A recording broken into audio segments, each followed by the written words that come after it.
আসসালামু আলাইকুম। সো আমি আমার প্রিভিয়াস ভিডিওগুলোতে দেখাইলাম যে কীভাবে আমরা লাইফ সেভ করতে আমাদের শিপে কী কী ইকুইপমেন্ট থাকে, লাইফ বোর্ড থাকে, রেস্কিউ বোর্ড থাকে, লাইফ র্যাফট থাকে, লাইফ জ্যাকেট থাকে, ইমার্শন স্যুট থাকে। এখন আমাদের এরকম হইলো যে আমার এত বেশি ইমার্জেন্সি হইলো যে আমার আসলে এগুলো একটাও ইউজ করার মতো আমার ক্যাপাবিলিটি নেই।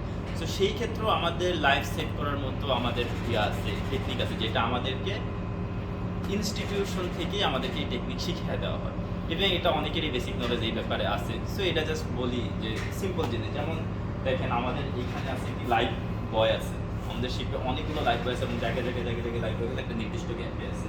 সো এই লাইফ বয়গুলো কি একটা মানুষকে ইজিলি বাঁচায় রাখতে পারে, শুধু একটা লাইফ বয় 4জন মানুষকে বাঁচিয়ে রাখতে পারে।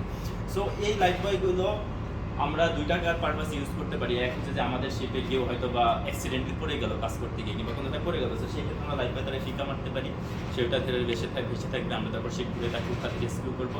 কিংবা সেকেন্ডলি দেখা গেল যে আমার এত বেশি ইমার্জেন্সি আমরা হুট করে শিপ ডুবে যাচ্ছে, তো সেই ক্ষেত্রে আমি দৌড়ে এসে লাইফ জ্যাকেট নেওয়ার টাইমে আমি লাইফ বয় নিয়ে লাভ দিলাম, সেই ক্ষেত্রে আমি লাইফ বয় দিয়ে বেঁচে থাকতে পারবো।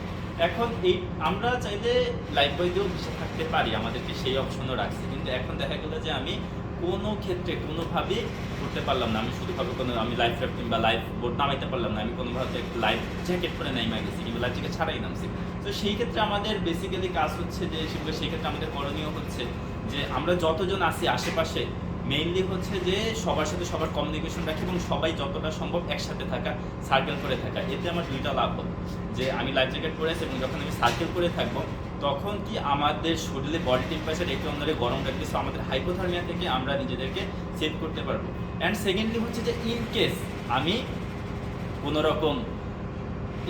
রকম আমি লাইফ জ্যাকেট নিয়েও নামতে পারি না, সো সেই ক্ষেত্রে আমার আস্তে আস্তে করে এরকম ফরওয়ার্ডের দিকে আস্তে আস্তে করে ভেসে থাকতে হবে এবং সাঁতার কাটতে হবে অ্যাজ লাইক এরকম। এবং সাঁতার কাটতে হবে না, কারণ আপনি এই বিশাল সমুদ্রে সাঁতার কেটে জীবনেও পার দিতে পারবেন। আপনার তখন হচ্ছে যে আপনি কতটা লং টাইম আপনি নিজেকে ভাসায় রাখতে পারেন, সো সেই ক্ষেত্রে আপনার এনার্জি সেভ করা লাগবে এবং আপনাকে ভাসায় রাখতে হবে। তো সেই ক্ষেত্রে জাস্ট সিম্পল যে আমাদের মাথাটা ফার্স্ট উপরে রাখবো, উপরে রাখা বড় নিঃশ্বাস নিব, নিঃশ্বাস নিয়ে পানির নিচে মাথা নিয়ে আস্তে করে এরকম সাঁতরাবো, হাত দুটো এভাবে ফ্লটিং এবং লেভেলে রাখবো, লেভেলে রেখে আবার যখন অক্সিজেনের শর্টেজ হবে আবার উপরে উঠে আমরা অক্সিজেন নিব এবং খুব বেশি একটা নড়াচড়া করবো না। আমি যত বেশি প্যানিক হব আমার শরীর থেকে হিট অ্যান্ড এনার্জি তত তাড়াতাড়ি চলে যাবে এবং আমি যত বেশি কাম থাকবো তত আমি নিজেকে বাঁচায় রাখতে পারবো।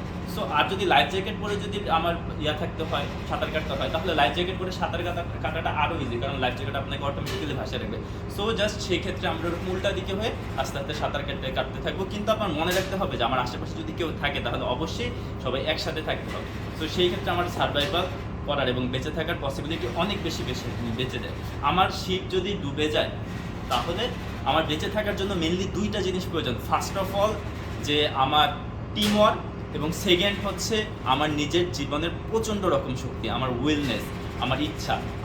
আমার ইচ্ছা শক্তি যখন অনেক বেশি থাকবে তখন অটোমেটিক্যালি আল্লাহ তাআলা কোনো না কোনো একটা ওয়ে বের করিয়ে দিবে। So that's all, thank you, hope you enjoy the video. আসসালামু আলাইকুম।